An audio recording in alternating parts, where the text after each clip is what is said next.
Good morning, good evening, good afternoon. Hello, Thomas. How are you? Hello, Timothy. Hello, Jason. How's it going over there? Very good. I'm very busy working, not on BR313 stuff, but yeah, I'm keeping myself busy now. Trouble. I hope you guys are well too.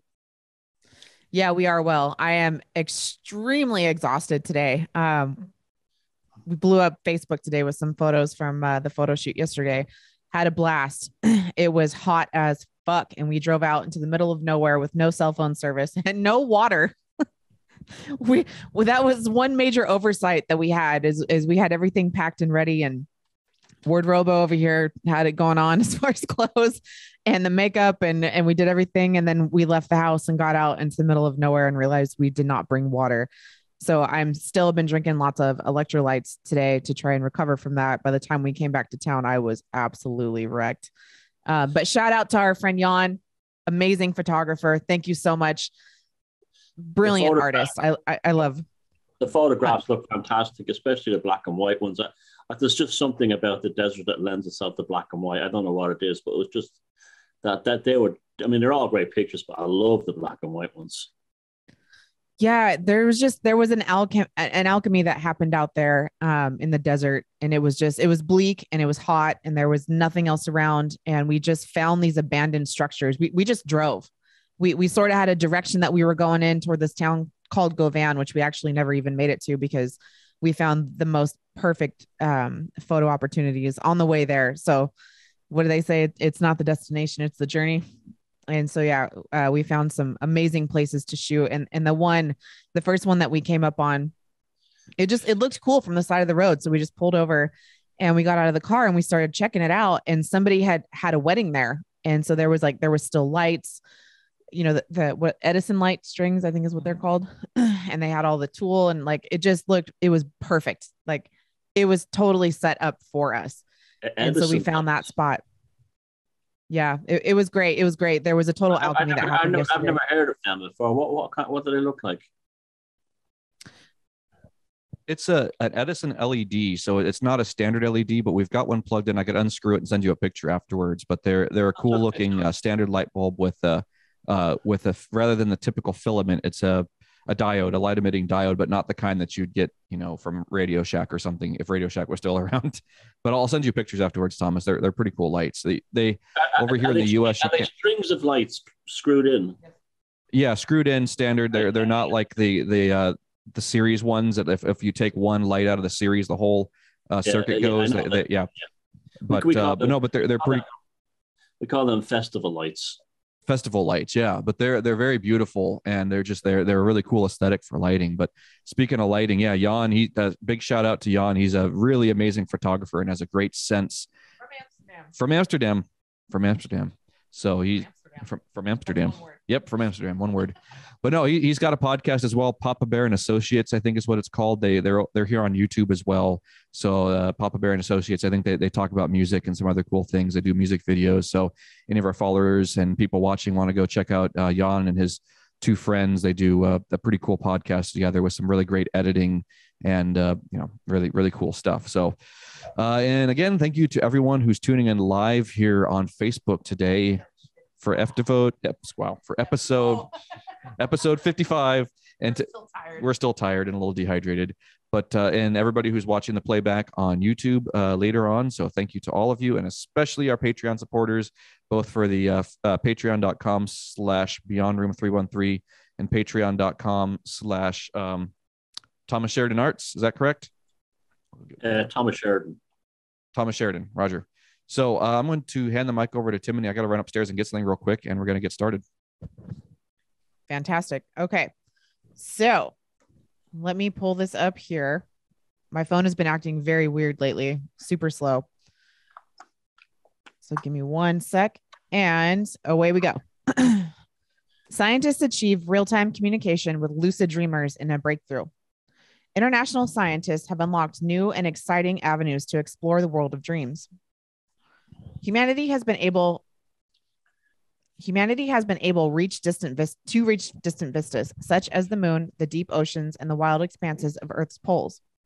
Now, scientists have made a new breakthrough discovery in the exploration of a very different type of frontier. The Hallucinatory World Inside of Dreams.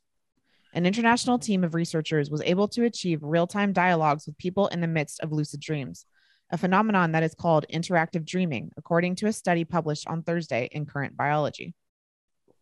Participants in the study were able to correctly respond to questions, such as simple math problems, while they were deep in the throes of rapid eye movement sleep.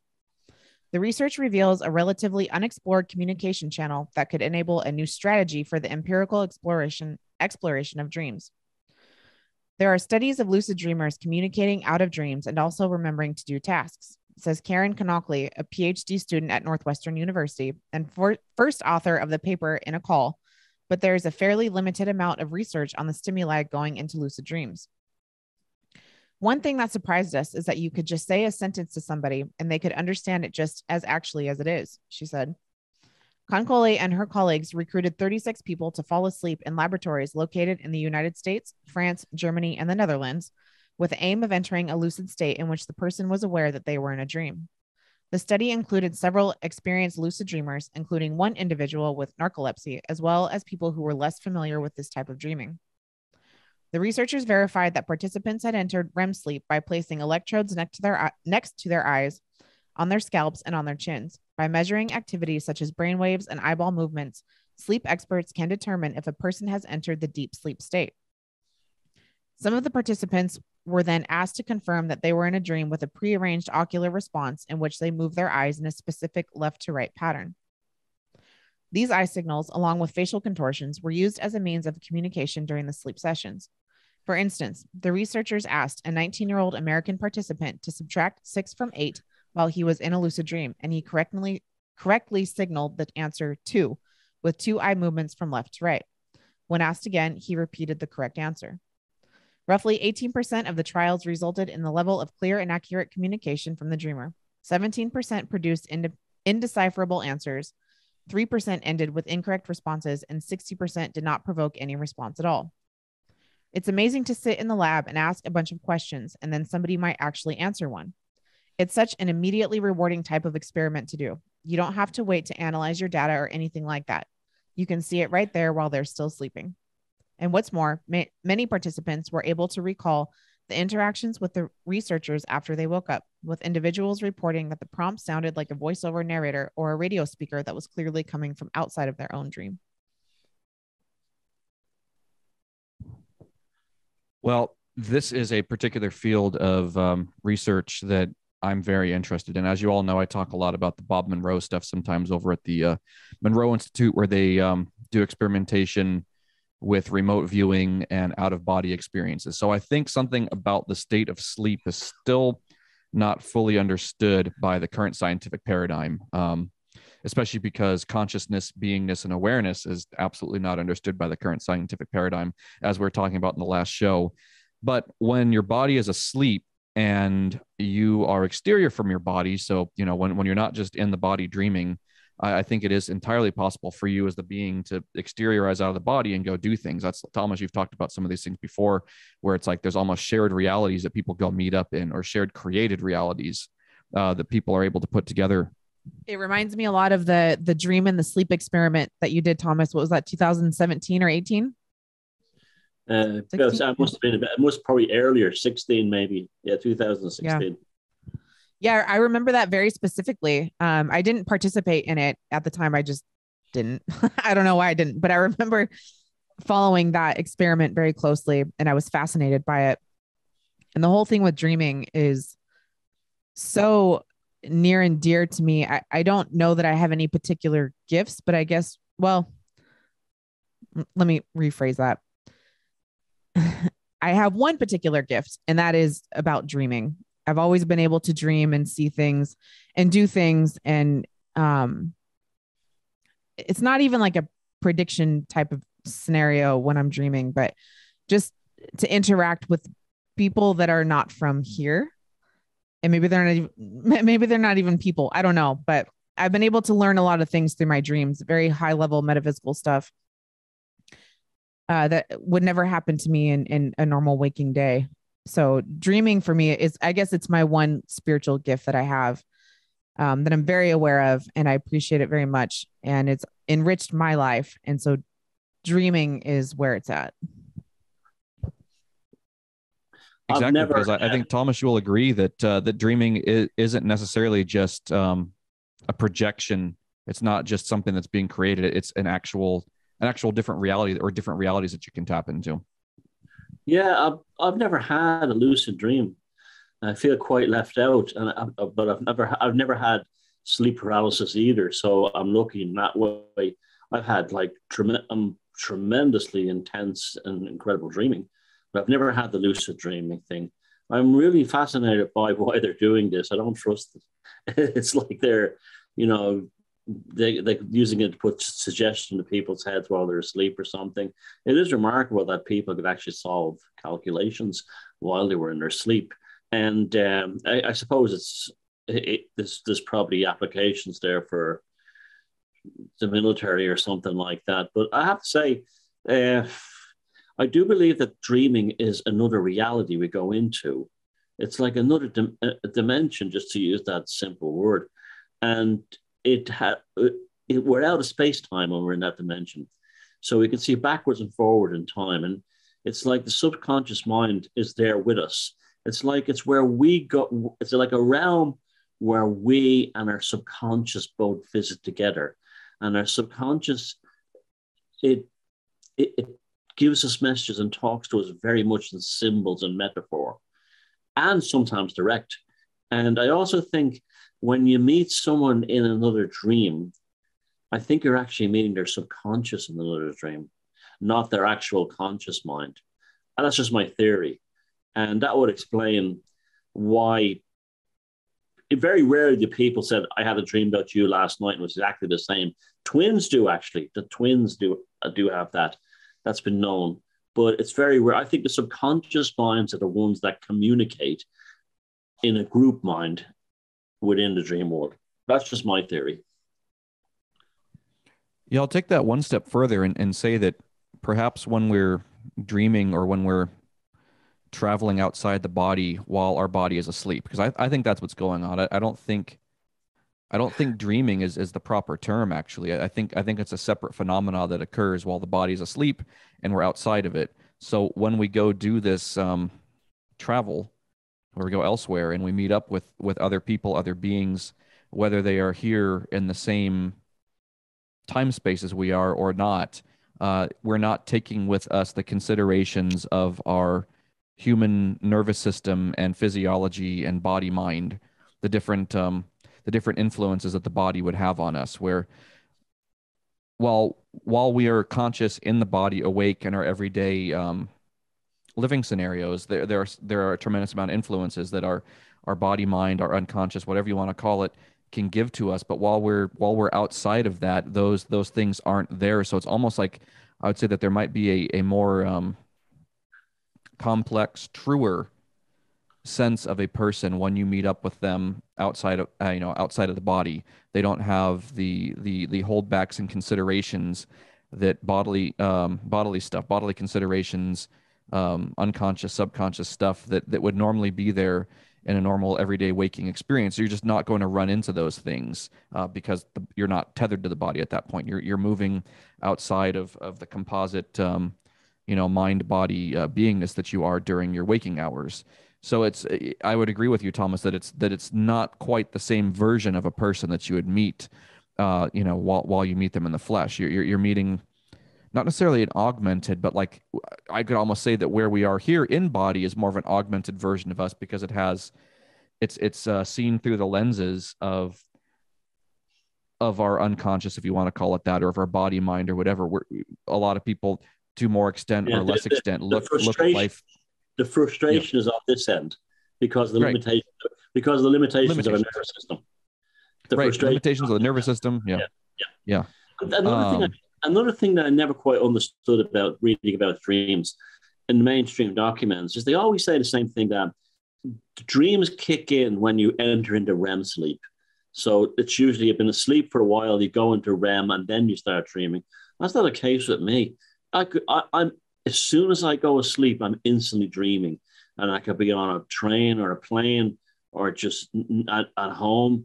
It's the moment I fall asleep, I start dreaming. I don't have this waiting for like this deep REM sleep. Yeah, I'm usually there before I'm even asleep, I think. You know that twilight where that's happened to me. That's happened. In right. fact, it's often like I've started dreaming while I'm semi asleep, and I've actually jumped deeper into the sleep that encouraged the dream to go more. Right. And it's just like, I think that's that phasing in and out of, if, use an old analog radio dial, we're phasing out of where we're tuned into our body, and we're tuning into a different reality. So yeah, that whole concept of going exterior out of your body or going out of body, like what they do at the Monroe Institute, they use binaural beats. If any of you guys are familiar with that, somebody could put a link down in the comments about what binaural beats are, but essentially causes different brainwave activity, which it's not a form of hypnosis, but it can create trance. It can actually right. It can create right. It can create it can render someone into a trance state, which I guess could be considered hypnosis. But anyway, you're actually more lucid than when you're in hypnosis.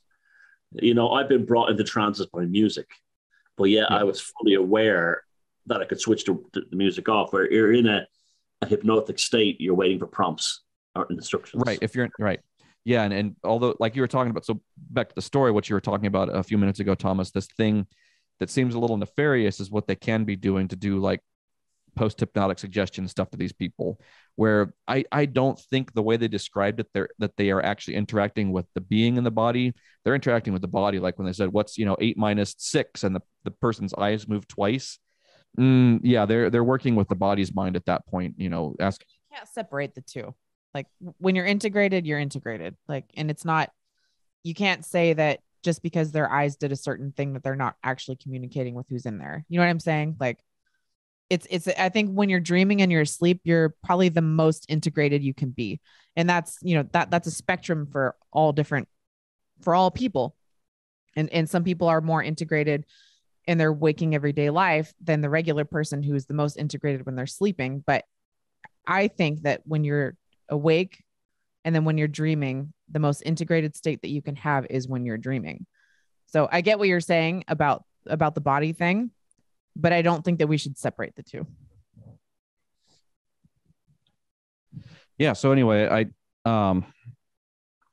going to what you're talking about with the nefarious side of it, Thomas, I do think, like you're talking about with hypnosis, they could use this, like you're talking about, for military purposes, where they can do post-hypnotic suggestions while someone is asleep, while someone is not fully aware. You can get in there and install something and use it for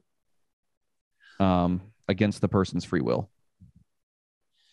I'm down with everything, because something I think a dreaming experience is a very personal to everyone, and I think that we all dream in different ways, and it's like the way you would do lots of things differently, handwriting, whatever. And but I do think all those things are true. But the thing about we have to care for these fuckers when they're doing these research programs, because we don't know where the money is coming from or for what aim. Good point. Okay, here we go. Biotech company to take human DNA and create artificial embryos used to harvest organs for medical transplants.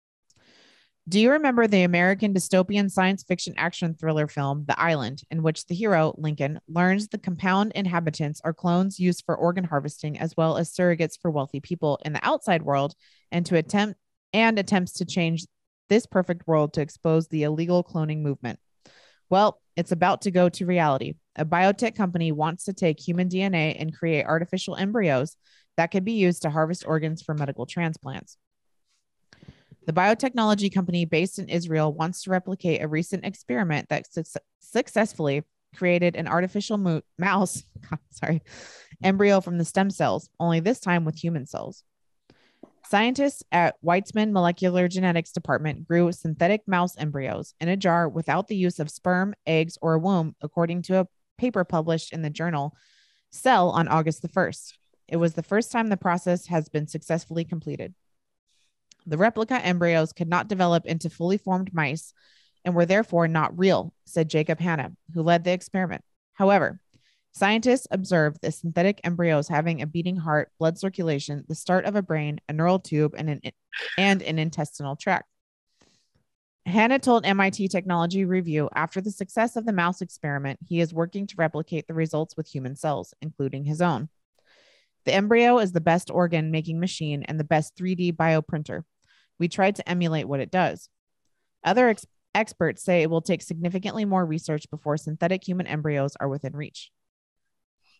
Renewal Bio, the Israel-based company founded by Hannah, wants to use this science for organ tissue transplants that could solve infertility, genetic diseases, and issues related to old age. For example, the MIT Technology Review reported that blood cells from the embryo could potentially be used to help boost immunocompromised systems. Renewal Bio believes that some of the world's most pressing problems are declining birth rates and fast aging populations. To solve these complex and compounding issues, Renewal Bio aims to make humanity younger and healthier by leveraging the power of the new stem cell technology. That's some sick shit, that is. And the contradictions again, they're telling us we're overpopulated, but they got to solve the problem of declining birth rates, all these other things. And I mean, that's slavery. If you create a human being and that's purely for the purpose of harvesting its organs or whatever, they're going down a very slippery slope. That's another way I've changed my language lately. When a specific entity is doing something wicked, I don't say we, like we the human race. It's specifically these psychopaths are going down. But these crazies are going down a very dark slope. Also, what kind of entities are going to jump into these things? What kind of nervous system will it have, and what will it attract?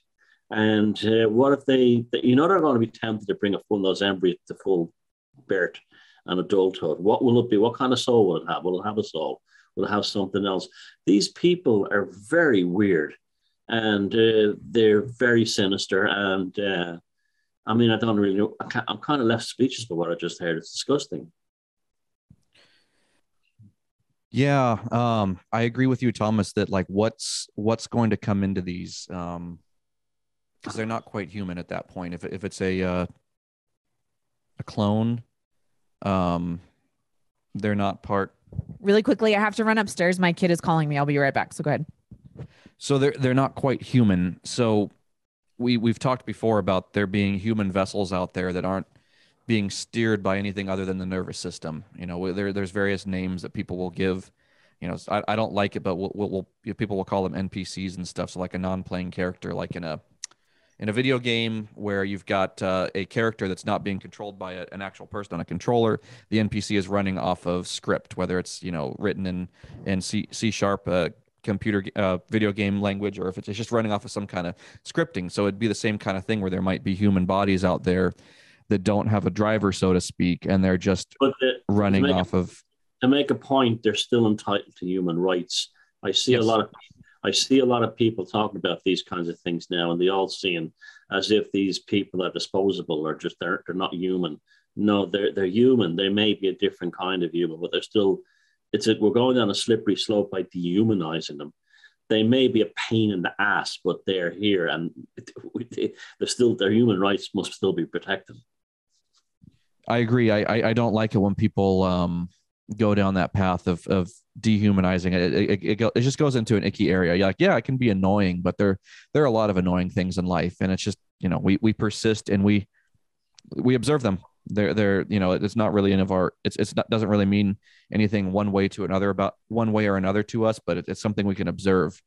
So anyway, these artificial humans that are being created, it's like I would imagine that's going to be a similar phenomenon where they are automatons essentially, where there is an autonomic nervous system, and it'll, you know, keep the organs alive, obviously, in the circulation system, all the endocrine system, and all of that. You know, everything's going to be firing electrically and biologically within these bodies, and there's got to be some level of consciousness running that. But, you know, when someone goes through the reincarnation cycle and they leave their previous body, are these clone bodies, are these artificial humans, are those going to be vessels that people who are in their reincarnation cycle are going to go to? And is that going to be like, as I would imagine, if a system is complex enough for a being to inhabit, it can inhabit that. That's why, we've talked about digital entities here before, where entities getting into machines and getting into networks and getting into cloud-based software. I would imagine there's enough complexity within the internet now and within software that entities could go in there and be able to move around, where maybe some of the older analog and older digital technology wasn't complex enough for a beingness to internalize itself into. But now there's enough complexity in there that a beingness, at least contemporarily, occupy cyberspace. So I wonder if these test tube babies or these clones are going to be complex enough for a being to interiorize into. Like we were just talking about exteriorization in the last story about going out of body. I wonder if these bodies have the right lock and key, the right network, the right amount of complexity, and the right, like we talked about DNA code before, for a being to get in there and lock in and have a tether to the body, the way that we have tethers to these bodies. So that could be a really terrible thing if these bodies that are created for organ harvesting suddenly have a real human being in them. And we're talking about human rights and stuff. Yeah. And what if these scientists are possessed by an exterior pathological entity? Could create a bespoke body just to invade this reality? Right. That's a very good point. It's like they're creating clones. Like they could say, oh, it's for organ harvesting or whatever, and they might do a little bit of that, but they could be creating an entire army. Homunculus. Homunculus. Homunculi. Thank you. Homunculus. Oh, you show off, you. Homunculus. Homunculus. That's what I want to call them. Homunculi. Yeah. Homunculi. Homunculi. So as we were talking about, it might have been last show or the one before then, I was talking about Studio 54 and Studio 54 last week. We talked about the grays, and I said how the gray, Thomas, you're rolling your eyes. He's like, oh fuck, he's going into the aliens. No, I wasn't. Oh, okay. I'm looking at a book on the shelf that might be relevant. Oh, okay. All right. I'll drop it. No, I won't drop it. Don't drop okay. it. I'm interested in that shit. Okay. It's just, the grays, whatever we want to call them, these things, I said they look kind of like fetuses, or if you took like the equivalent of fetuses, if you took the equivalent of like taking a genetic version of a photocopy of we've all done that before. Like we've taken a document, photocopied it, then took that copy and photocopied it, and you do that and it starts to degrade in quality. Detail starts to go away and things start to just kind of blend together, and the text starts looking real fuzzy real quick after maybe 3 photocopies. And if you do that 20, 30, 40, 50 times, everything just kind of gets real nasty looking and degraded. So I'd imagine with cloning, something very similar happens. And that's what I think happens probably with inbreeding. When too much of the same DNA between the mother and father is shared, it can probably, and I don't know what I'm talking about with this, but I would imagine it's a similar phenomena where if there's similar enough DNA there, it'd be the same thing as like taking a photocopy of a photocopy. And that's why there's terrible birth defects that come from, was that incest or whatever it's called? That's the right word. Okay. Yeah. Consanguine. I'm not going to try. Timothy's not the only clever plugs. Yeah. And see, I'm terrible with these words, and great minds think alike, and so do we. Consanguinity. It means inbreeding. It's the posh term for inbreeding. So with that, there's a posh term for inbreeding. That's got to go on a t-shirt. Yeah, I know. I'm not I'm not an inbred hick. I'm a consanguous. I'm a consanguous diva. So, or a consanguinista. There you go. Yeah. So consanguinista. So yeah, see these. I'm terrible with these things. Just like everybody loves the way I say chimera rather than chimera. I know it's a fucking chimera, but I was reading it as it was pronounced, or reading as it looked. But yeah, people love it when I say chimera. Yeah, phonetically. So with the grays, my opinion is they are like, again, they kind of phase in and out of this reality in a strange way, and I think they could be a clone of something that was once very human that just, you know, they cloned them and cloned them and cloned them and cloned them. And after time, they stopped having distinct facial features. They probably all started to have the same face, the way sometimes we notice there's a certain face that goes along with a certain archetype. You start seeing the same person everywhere that has the same personality. Like we've talked about with the autotomic types, the automaton types, or the NPC type. Sometimes you just notice that their faces start to look the same. So I'd imagine if there's clones, they might all just look the same, and then that those facial features, the things that make people look unique, that separate people from looking like individuals, those features would go away, and they just start looking more like a fetus. And I think that that's what a lot of people are having interactions with when they have these interdimensional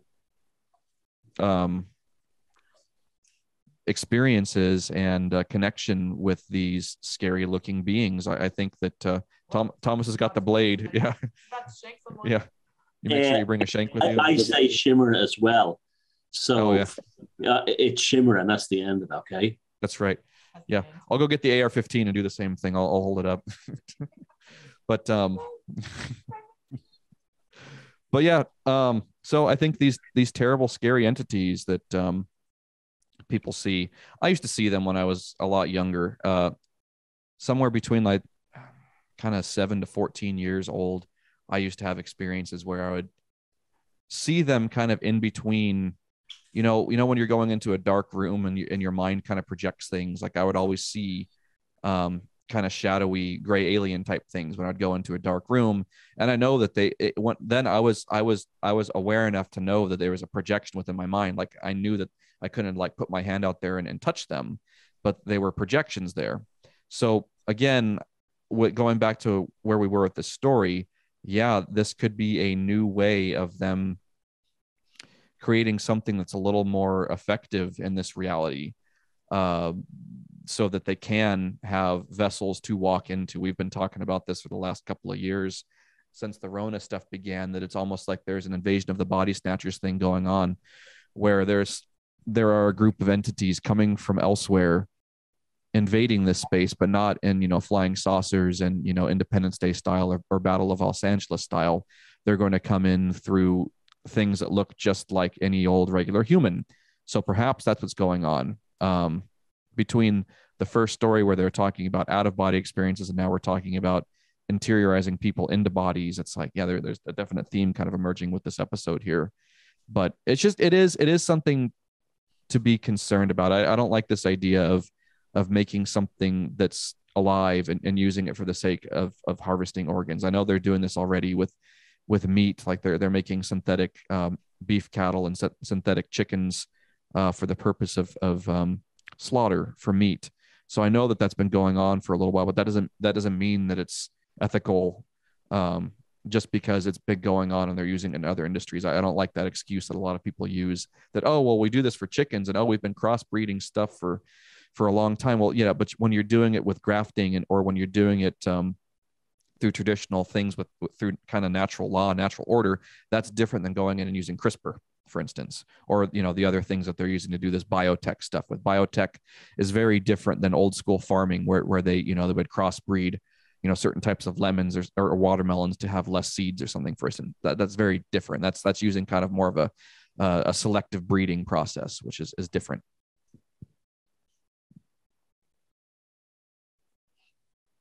That's all I have to say about that. Yeah, I just think it's sick shit, and that's all I have to say about that. Same. Fuck it. We're not doing it. They are, but we're not. Okay. Bizarre accounts of the pale crawlers. Among the many strange encounters in the world of the paranormal, there are often those that serve to be particularly baffling. These are the cases that hover out beyond our ability to really classify them or put a name to them. Are they ghosts? Are mysterious animals, aliens, or what are they? No answers are clear in such accounts, and they lurk out there in the periphery of the fringe. Among these bizarre accounts are tales from all over of what appears to be some sort of thin, pale being, often hunched over, crouching, and crawling, that have come to be collectively known as the pale crawlers, and which are every bit as creepy as you might imagine. Probably one of the most well-known cases of these odd entities is that of what have come to be called the Fresno Nightcrawlers. The first account of these truly bizarre and unidentifiable creatures surfaced in the 1990s when a video came forward showing something very strange indeed, lurking about in the area of Fresno, California. There was a family who were concerned about trespassers on their property, as their dogs had begun to bark out into the darkness nearly every night, and these prompted them to install a security camera outside by their garage facing the front lawn. That next morning, after they set up the camera, they were in for quite a shock, as there in the video was a pair of pale beings a few feet in height, with no discernible arms and two long, spindly, almost stilt-like legs that appears to be bent backwards. Interestingly, there seems to be some sort of fabric flapping around the legs, drawing many comparisons to a pair of disembodied walking pants. In the footage, the creatures smoothly and fluidly move across the front lawn and out of view, and that's that. You can see that footage here. The quality of the footage is sadly low, making it nearly impossible to discern any real details, but the general shape and their odd way of moving were creepy enough to have the family contact the police. Before long, the media got a hold of the footage and the Fresno Nightcrawlers became a hot topic. Although thought by many to be a hoax, others say that this footage has captured something truly otherworldly. And the footage was subjected to a detailed analysis on the Sci-Fi Channel show Fact or Faked, which showed that the footage seemed to be genuine, and they were unable to reproduce the same results by intentionally faking the video. I'd love to see that footage. It sounds really fantastic, actually. Yeah, the story will be there. That we always put for anybody who's wondering. When I edit the Week in Strange in the YouTube version of it, if you go down to the description, every story is linked in there in the order that Timony reads them. So if you guys want to watch the footage, it'll be in the description on YouTube. What do you think these things are?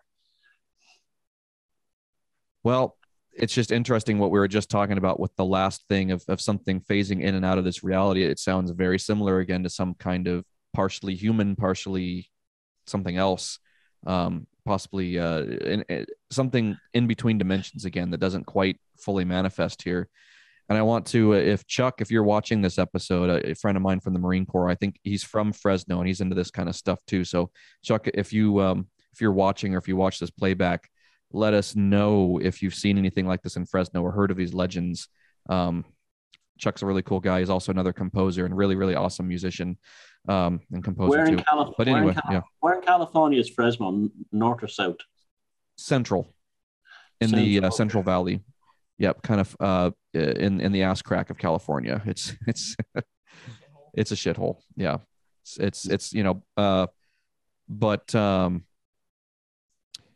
I do think that again we're talking about kind of clones and something that needs a vessel to show up here in this reality. Like we've talked before about Jinn, and Jinn seem to find a way to travel around in like a plasma ball where they aren't themselves plasma, but they're able to either generate plasma or find something that generates plasma and be able to like zip around.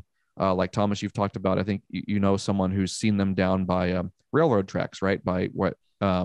Yeah, a guy was jogging, but he was Pakistani, so it was kind of interesting that he saw them here, but he saw them in an old abandoned factory. So they seem to like places where people don't go. Yeah, so it's like the legend is, they say that they were here before we were, and whether if that's true or if they're just saying that because they want to stake a claim, that's what anything would say if it wants to stake a claim on a reality that it's invading. So we were talking in the last story, thank you, about something coming and invading. And I would imagine if the Jinn, and this might be a dangerous territory to get into, but if the Jinn are the invading force, of course they would say they were here first. That's total social engineering kind of thing. There's types out there that would be sympathetic to that by like, oh, this is their home, so we should, Oh yeah, they're clever bastards too. Yeah.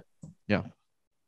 Right. So I would imagine if there are invaders that are that come in and out of physical reality, they would find a way to get a ball of plasma generated easily, because I would imagine it's not the most difficult thing to generate plasma.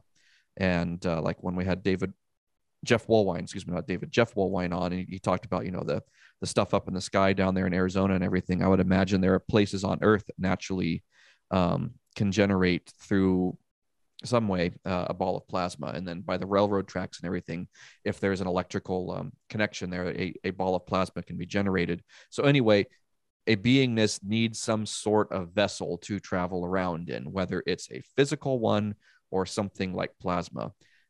And these things, these pale walkers, sound again like some sort of vessel to transport a beingness in between, a beingness from somewhere else into this reality. And people see him as all, people see him as all different. Yeah, pants, no pants. It reminds me when she was reading the story, it reminded me of Twin Peaks: The Return in season 3 with some of the things in there. This kind of reminded me of that a little bit. And I really like what David Lynch did with that and the kind of golem type thing, or I think he called, he used tulpa, not golem, that there's some sort of tulpa. So I'll leave the rest of this to you, Thomas. I can't really add more to that. It's a fascinating subject. It's a classic BR313 story. I do find it interesting the way they describe the creatures, the way the legs seem to be backwards. There was a film in the 90s, I think, with Charlie Sheen and Martin Sheen, both in it, I think. And it was about an alien contactee thing down in Guatemala or something like that. And it was a very good film, actually. And the aliens had these articulated legs that were articulated backwards to human legs. And they showed some people were taken over on them and they would shapeshift and they would sort of switch their own joints to make them walk backwards. And I think the name of the film was Arrival. I might be wrong. I know there's another one called Arrival about these octopusy kind of creatures. This one might be the same name, but it was more kind of a little more esoteric. I like the older one better. And Charlie Sheen was in it. Maybe someone in the comments will know, but I enjoyed it. Marion is saying it's The Arrival. That's the one. Yeah, and when the minute you said their legs were kind of articulated backwards, that was the first thing I thought of. We watched a really, really good horror movie the other night. It was called Malignant, and I believe we found it on Netflix or Prime, one of them. I'm not going to give anything away about the movie, but the thing in the movie was the same way. Everything was backwards, almost like flamingo legs and flamingo arms. Well, flamingos don't have arms, but you know what I mean? What everything was backwards. It's called Malignant. Malignant. I'm going to check that out. Sounds good. It was a fantastic movie. It was just one of those ones, just kind of clicked on it. Wasn't really sure about it, if it was going to suck or not. Fascinating. The writing was so well done. The cinematography was great. And what I really liked was they had a brilliant juxtaposition of the actor who was clearly a contortionist with CGI. So it wasn't too much CGI, because I don't like when movies get too heavy on that. But they did a brilliant job of combining the actors' movements with some CGI to make this thing just look fucking weird and totally out of this world. What's that? Do you remember the X-Files episode about the guy Coombs who could stretch and outside? What was it called? Yeah. Yes. Oh man, I haven't seen that or thought about that for years. Contort himself out through a small gap. Yes. Oh man. Yeah. I need to go back and rewatch all of the X-Files. I've seen every single episode many times, but it's been many years. So it's time to revisit the X-Files. But yeah, anyways, so go and watch that movie Malignant, and then The Arrival, the one that Thomas was talking about. And you'll see these, forward facing entities that are just creepy and weird. And it makes no sense to us biologically and in our brain physiologically, because, we're supposed to bend this way. And, yeah, if your knees aren't fucked up, they're supposed to bend the right way. And But when you see those things, it creates the uncanny valley thing in your mind, where you're the uncanny valley. Your brain kind of process it. Yeah, and it just doesn't feel right. It feels really gross and weird. So these movies did a really fantastic job capturing that for us to see. In case you're wondering, in case you're not uncomfortable enough, you need to go get more uncomfortable. Go watch those movies. Consider it boot camp. That's right. 100%.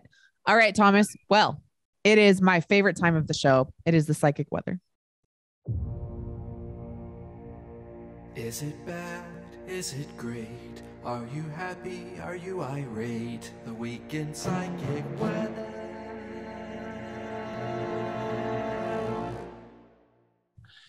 Well, the psychic weather this week is exactly what the song says. A lot of people seem to be irate at the moment. There seems to be a lot of anxiety around. There seems to be a lot of unease and a lot of discomfort in themselves. It hasn't really affected me too much because I've been so busy doing things, but a lot of people have been complaining that they've been out of sorts lately. I don't know if there's any kind of lunar cycle involved in this, but it's almost like the physiological version. You know, when you have the Mercury retrograde thing and all the machines don't work, if your washing machine is going to break, it'll break then. You know, that kind of thing. All the mechanical failures seem to happen at that point. Well, a lot of people have been telling me they've been feeling very out of sorts and anxious at the moment. And they've also been posting it online as well, that they've been out of sorts and anxious at the moment. A sense of not comfortable in their own skin. And I don't know if this is seasonal or anything like that, but it's a very interesting one because it's again, I'm looking all over the world. They seem to be on my social medias where I check them, and they're all just saying, I don't feel right lately. I'm not feeling myself. And people have been going out and things like that and not staying out the whole night. They've been going home.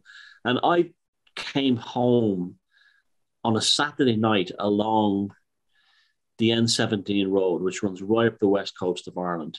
And it is usually packed on a Saturday night with everyone going to like pubs and restaurants and just traveling about. It was a ghost town. It was a ghost town. And everyone seemed to be like that. They seemed to be like, leave me, staying at home and not want to interact and feeling a kind of a bit an edginess. So that seems to be the psychic weather this week. I don't know how long it's going to last, but definitely it was going on today. People feeling out of sorts, a bit edgy, a bit anxious, and not very motivated to do things. And that's the psychic weather. Is it bad? Is it great? Are you happy? Are you irate? The week in psychic weather.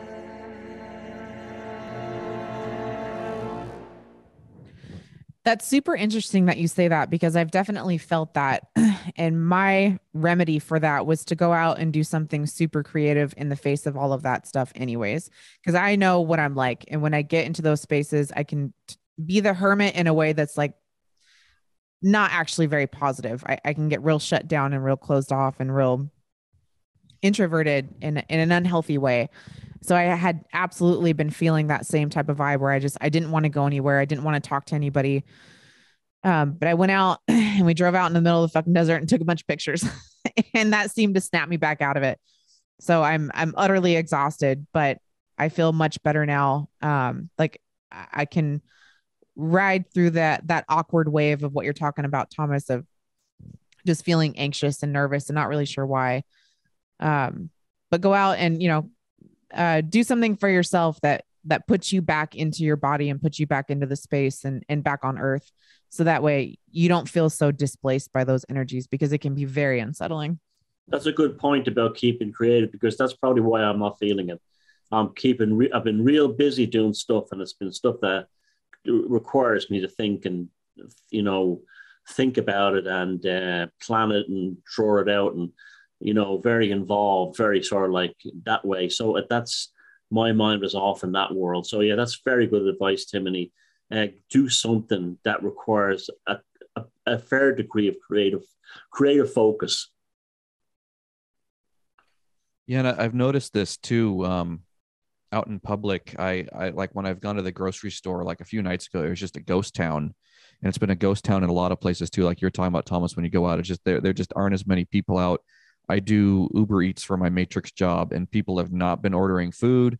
When I go into the restaurants to pick up the food, there's just not that many people there. So it's not only are people not. What the hell is going on? It's like this great missing thing. It's like real. Yeah. I think. If they were sorry, I'm not. Something to interrupt you, but if they were at home, they'd be ordering food. You would think, right? Yeah. Yeah, and I mean, it could be possibly a conservation kind of thing where people are. There is an event here in town. We have the fair. Yeah, here in town, it could be a local thing that people are just conserving their money because the fair is this week. But I've also just noticed it too. Like it's just strange. So I think it could be, again, my opinion of it could be that we're talking about this interdimensional invasion. We've been talking about this for a few years, and maybe there's something to it. I feel like sometime within the next few years, we could perhaps see more of that. And I don't even know how it would manifest itself. Because I can tell you, I felt like I was in a post-apocalyptic wasteland. This is a road that on a Saturday night you would pass hundreds of cars coming in and out of places to socialize.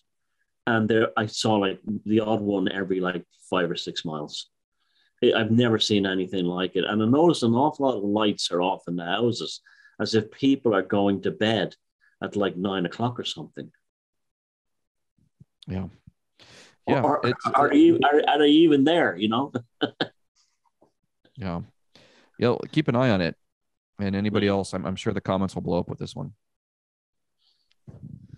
Yep. Good stuff. Okay. Man found world's largest ancient tunnel network behind a wall in his home. When doing repairs on your home, you certainly don't expect to find the largest underground tunnel network in the world. But that is exactly what happened to one man in Turkey. An unbelievable discovery revealing a lost world all right behind his household wall. People with some vocabulary will know that the word troglodyte denotes someone who is kind of dim, a caveman, if you will. The word comes from the Greek meaning he who dwells in holes. Damn it. That doesn't sound like a guy or a people with much going on upstairs. But in many cases, the exact opposite is true. One case in particular stands out. In 1963, a man in Turkey was digging out part of a stone wall to make room for an extension in his house. He was surprised to find that there was space behind the wall, more than 300,000 square feet of space. He had stumbled across what is now recognized as one of the largest subterranean complexes ever found. Located almost exactly in the center of Turkey, in the region best known as Cappadocia, this particular complex is located in the modern town of Derinkuyu. That the man found this complex while digging out of his house was surprising, as was its size, but Cappadocia was already famous for its underground dwellings. There are over 200 known underground cities of various sizes in the region. Most of them would properly be called villages or hamlets. At least 40 of them have 3 or more levels, while Kaymakli and Derinkuyu have 8 and 18, respectively. Most archaeologists believe that the caves were begun by the Frisian people, one of the many sea peoples that invaded the Aegean and Turkish area from the west, and who are mentioned in ancient texts in about the 7th or 8th century BC. Some believe the caves are older and date from the Hittite. I'm not sure. Hittites. From the Hittite period. Hittites. What is it? Yes. Hittites. Okay. Yep. The Hittite period. There you go. Some 500 years before. Regardless of who dug it, the cave systems of Derinkuyu especially was not built by stupid troglodytes. These were exceedingly smart troglodytes. I love it when I detonate right with the right word. We're getting a great education now, because I had no idea that the real meaning of troglodyte was a hole dweller, it sounds like a hobbit or something. Right. I love these kinds of stories, and I love the way they jump in claiming they already know who built it when they haven't got a fucking clue, that they just like pull that out of their arse. And they mention them, they seem to try to see people in for everything, and we don't know who they are. But that's how the Hal Zappolini and the Hypogeum was found in Malta. They were cutting a cistern in the bottom of their floor, and the hammer fell through a hole, and they discovered it. It makes you wonder when someone finds something like this, just how many subterranean cities and that stuff is around the world yet to be discovered. Yeah, I really love this. Again, there's a couple topics in the show today that I really love, and this is another one of them. Is just these hidden relics and residual stuff from previous civilizations. And I tend to think that when there's a cave dwelling or tunnel dwelling people, that they were forced underground, whether it's because there's some sort of geomagnetic distortion that forced people to go underground to be safe, and forced people to go in there. And some of the cave art that we've seen is these people like us, we'd be doing cave art. Thomas, you'd be doing it over there in Ireland. We'd be doing it over here in the U.S. And everybody, we'd be the cave artists of the next era, drawing spirals and other cool shit. So people, if they're forced underground, I think that's what happens. And, Cappadocia and all these places in Turkey, I love looking at those, and some of the melted stuff too, where it's like these melted remains look like, there could have been a plasma discharge. Again, there's plasma going between planets, or going between the sun, or going from something and zapping and just frying the fuck out of and it's so stone. Universal. Yeah. It's so, you'd be hard pressed to find anywhere in the world with a substantial population that there wasn't a tunnel culture or a subterranean culture. No, in the Native American world, they're full of that stuff, isn't it? Yeah, there was an article that we were sharing around in the groups a few weeks ago. I saw it on a few different groups and in our group too, that there was like something again found in the Grand Canyon, another tunnel system. I want to say that was about a month ago I saw that. But yeah, these are always popping up, and there's still, I'm sure, thousands of them that are just waiting to be discovered, waiting for some equipment to fall through, or somebody doing a renovation, or them. They're everywhere. So going back to the this thing, we've talked about the jinn and entities before. It seems like people run into these entities in these cave systems and in these places that, again, aren't occupied by humans. They like to go where they have their own space and there aren't any human beings around. So that's kind of creepy. And I've heard stories of people over, who've been deployed to Iraq and everything, who've ran into some weird shit like this. Wow. And just have spooky things happen. So yeah, but so anyway, yeah, I think that this is absolutely something where jinns can go ahead, Thomas. The stories of what was encountered by school children who were kidnapped in Malta was covered by National Geographic magazine. They took it completely seriously, and then they buried the article. But thankfully, people kept the print copy, and they matter of fact, well, not matter of factly, but they actually report of a school children that had been kidnapped by these strange beings that lived under Malta. And if you look on the BR313 channel and type in Malta, don't go to the giants of Malta, go to the occult Malta occult video, and I read out the actual news report from the reporter in the National Geographic, an American dude. And I can tell you, it's very plausible. And I've been in that cave system as well. And it's very believable. And there's got to be some reason why these caves exist. Like here's my two theories. One, solar flares, plasma, whatever. But it could be both of these things. Two, under subterranean beings that live deep inside the earth. And these are almost like harbors or docks to enter into that world. Because when you get to the end of the Hypogeum Halsaphelini in Malta, the cave system continues on, and it looks for all the world like a dock, and there's an underground river. Like you get into the river, you get into a boat, and then you sail off and meet these underground beings. And you ask the archaeologists, and it's very heavily guarded.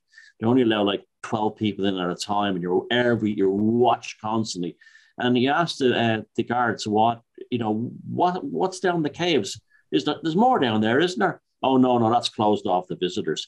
And that's what made me think that these things are almost like embassies, ports, checkpoint Charlies, where ancient peoples encountered or dealt with the underground subterranean beings. Yeah, I like that. It almost seems to I don't remember who it was, but didn't somebody have a theory about the Vril being a group of beings that were inside the earth?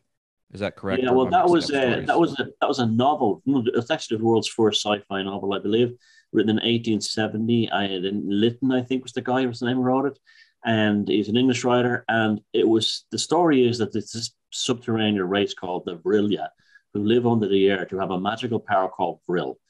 And they're waiting for when humans have genetically changed. And this might bring us back to the first story with the Israeli guys to come up to the surface of the earth and bring this Vril power Now, that book was such a sensation in its day that many people believed it was real. And Rudolf Steiner himself said it was so plausible and so written in such a detailed and descriptive way that it had to be true. And he had the Vril Society, which took off in Germany after World War One, and they were obsessed with actually making contact with the Vril. And many of their trips to places like Shambhala and all these kinds of trips into Tibet were to try and find the portals into the inner earth to encounter the Vril. Right. And so again, are the Vril, or are these people, are they the jinn? Are they something else that are master tricksters? I tend to think that anything that comes along claiming to be something that's too good to be true, it tends to be too good to be true. I would trust something that's a little more aggressive with us and more overt with its hostility rather than so covert. I tend to trust enemies and adversaries or opponents that do frontal attack rather than a covert attack. It seems like there's a little bit more there's a little more something. But yeah, if I would imagine though that there could be a race of entities that would like to that go around trying to convince people of things, like we were talking about with the jinn, convincing people that this is their planet first and that we're somehow inhabiting their space. That's typical stuff all the time. That's typical thug kind of stuff, thug behavior, really low behavior out there that we see with like, again, thuggish kind of stuff. But no, but then again, there could be, I've talked about before, the idea that I think sometimes there might be more to the earth that a lot of the secret unknowns and compartmentalized people within the intelligence community are aware that there are probably parts of this earth that are still not explored yet. Antarctica. Yeah, I'm glad you mentioned the Vril. I'm going to order that book because I've never read it. Vril, the Coming of the Power Race, and I'm going to, when the show's over, I'm going to order a hard copy because I do want to read that. But that's one on my reading list that I haven't got around to properly yet. I'm going to be interesting with all we know now. Reading the book with these kind of modern eyes that we have, these 14 eyes. Yeah, 14 eyes. That's a great album name, The 14 Eyes. I like that. Okay, well, we have one more story, but I'm going to save it for next week because it is a story that I really want to talk about, but I am so tired. My brain is shutting down. My immune system feels like it might be taking a bit of a hit. I really need to go and rest. Creative people run out of gas sometimes, and I really just my gas tank is empty. That's great. And I don't want to waste anybody's time. I got stuff to do, so your timing is good. Yeah, and you guys were beautiful. Your energy is so good, and I'm sorry to be the one right now that is kind of the shitty anchor, but I'm exhausted. I got nothing left, and I don't want to waste anybody's time. So the story that human, the flesh and blood are made. Yes. Yeah. So the last story that we have, I'm going to save it for next week because it is something that I really want to talk about. It means a lot to me. So we're going to leave you with that bit of a cliffhanger there. And so hopefully you all will come back on next Monday for episode 56. We love you all. You're fucking beautiful and you're shining and you're doing all the great things and you're doing amazing work out there. We're so proud of you. I am personally proud of each and every single one of you for going out there and doing amazing stuff.